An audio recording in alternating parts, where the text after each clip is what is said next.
Well, we're going to keep going on that theme. We're very, very honored to be joined here by Ben Chacko, who is a journalist and the editor of the Morning Star, which, if I'm not mistaken, is still the only daily socialist newspaper published in the English language anywhere in the world. I could be wrong about that. You can correct me if I'm wrong, Ben. But welcome to the Freedom Side. Happy to have you here. Hi, I'm very happy to be here. Well, I want to ask you, because even though we're all the way here in the United States, I think the Morning Star's coverage on the crisis in Eastern Europe has been fantastic. And what is it, do you think, that motivates the stance of the mainstream media in the West, which seems to be, so anti-Russia and just so in lockstep with the foreign policy views of the governments in their own countries? Well, I think we've seen over recent years that the mainstream media in Britain and the United States has an absolute consensus behind the foreign policies of the government.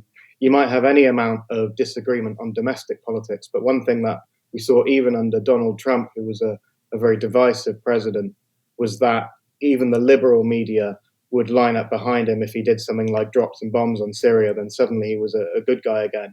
And we have this weird scenario in Britain at the moment where the the government's in a lot of trouble over allegations of lockdown breaches and parties in number 10. The media are saying that, you can't believe a word that the Prime Minister says. And yet this skepticism is completely dropped as soon as they say anything about Russian threats to Ukraine, a completely sort of hypocritical line about fears of Russian troops maneuvering when those Russian troops are on Russian territory. NATO troops are right on Russia's borders, not in US territory, not in British territory. We would be perhaps a bit more alarmed if there were Russian troops maneuvering in Belgium or in Canada. And that's the situation that Russia's finding itself up against.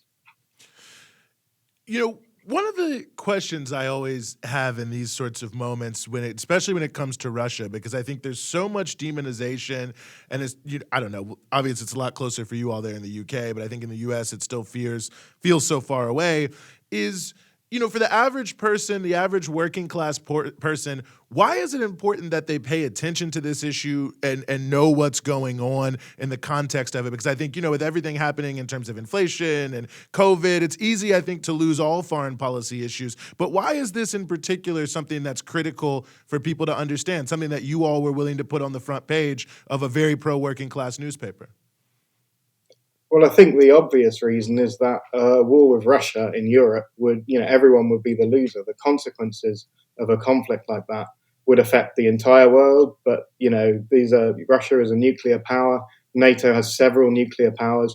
You don't know how this kind of thing can escalate. I think there's a lot of naivety among politicians in the West who are used to other countries not being able to stand up to them. And they feel they can keep prodding and poking. The Times used the phrase how the RAF uses missions to goad the Russian Air Force and so on.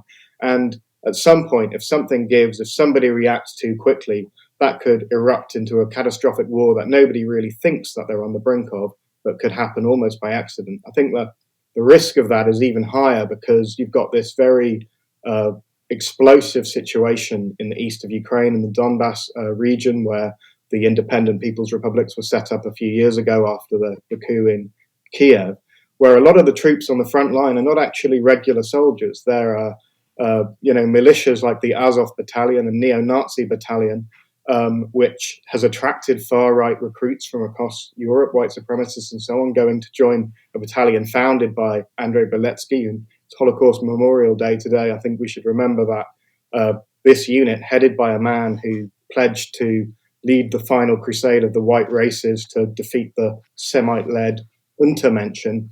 This is a unit that the current Ukrainian government, which our governments are saying is an ally, adopted that unit into their armed forces. And, it's had established national days of remembrance for anti-Semitic killers like Simon Petlura, like Stepan Bandera.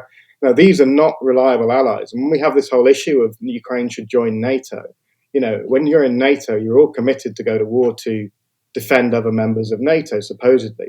But where does that put other countries if you've got some half-trained neo-Nazi militia on the border that might suddenly start a war with a nuclear power? Then are Britain and the United States going to be dragged into that war because of that?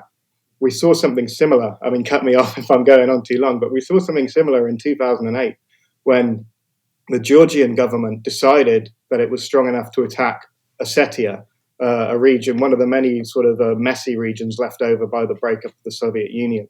Now, the Russian army intervened, and the Georgians, in the Western media, that was presented as Russian aggression. In fact, the Georgian government had started that war. But you had a reckless local leader starting a confrontation. If Georgia had been a NATO member, then the whole alliance could have been dragged into it, and that could have just spiraled and spiraled into some sort of global catastrophe. So I think we should be very aware of the risks there. You know, when we talk about this potential war that the US and the UK seem to really be pushing for, it's a little bit confusing. I know there's like neocons who want this to happen, who want to surround Russia and really provoke Russia and probably would like to see a war. Um, at the same time, it does also seem like both in the UK and the US, the people in power are doing pretty poorly domestically. They're not so popular. Their policies are failing, whether we're talking about Boris Johnson or Joe Biden. And even Joe Biden doesn't really seem to be on board. He's kind of just doing what the people around him want him to do. So I guess my question is, from your analysis, what do you think is the reason for this? Like, what do these people want? Why are the US and UK pushing so hard for provocation? I think I think there's a complicated situation in Ukraine to begin with because of the Minsk process not being implemented by the Kiev government. So you've got a strange dynamic where there's a sort of low key war going on there already, and I say low key, actually thousands and thousands of people have been killed over the last 7 years in that conflict. So that's a situation which can be escalated at any time by a number of different actors. And the Ukrainian government may have its domestic reasons for ramping that up as well. We've seen a lot of the Baltic states, particularly Lithuania, has been in the forefront of trying to ramp up this Russia threat. So I don't think this situation, I know it's coming to a head now, but actually we see these war scares quite regularly. When you had the Defender Europe 2021 military exercises on Russia's borders last year, the Ukrainian government actually described them as a dry run for the war with Russia. So you've got that situation. In Britain, I think there's a number of factors. The government is obviously in trouble, and this whole gimmick of sending British troops to Ukraine and claiming that they've got evidence of a imminent coup, which even the Ukrainian government appears to have disowned that theory. I think that's very much to do with Boris Johnson wanting to get the headlines away from his own lockdown breaches.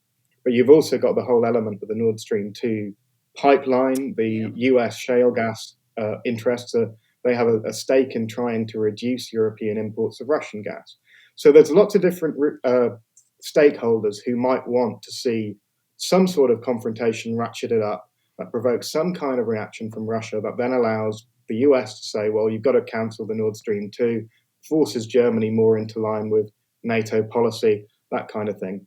I mean, I think it's interesting what you say about Biden. He's actually been quite lukewarm compared to the people around him on this subject. But the worry I have there is that we saw this before. Again, we saw it in Libya, where Barack Obama was not particularly keen on the idea of intervening, but he was pushed by hawks in his own administration. He was also pushed on that occasion by the British and the French governments.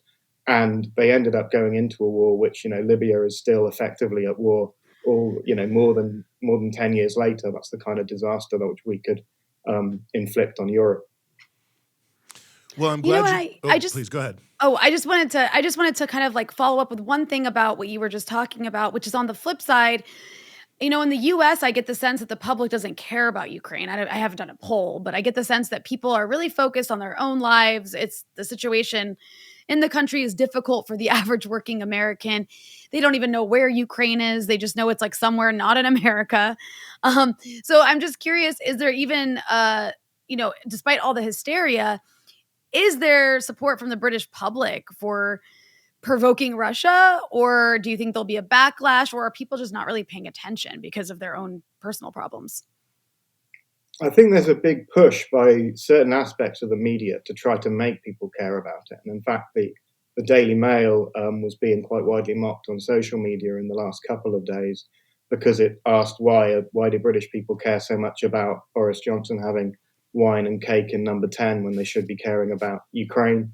Now, there's a Wow. lot of potential answers to that question, but I do think that the warmongers in the British government and in the media, they overestimate the appetite for this. There was a poll last year in which people were asked not about the Ukrainian situation, but about the new Cold War with China.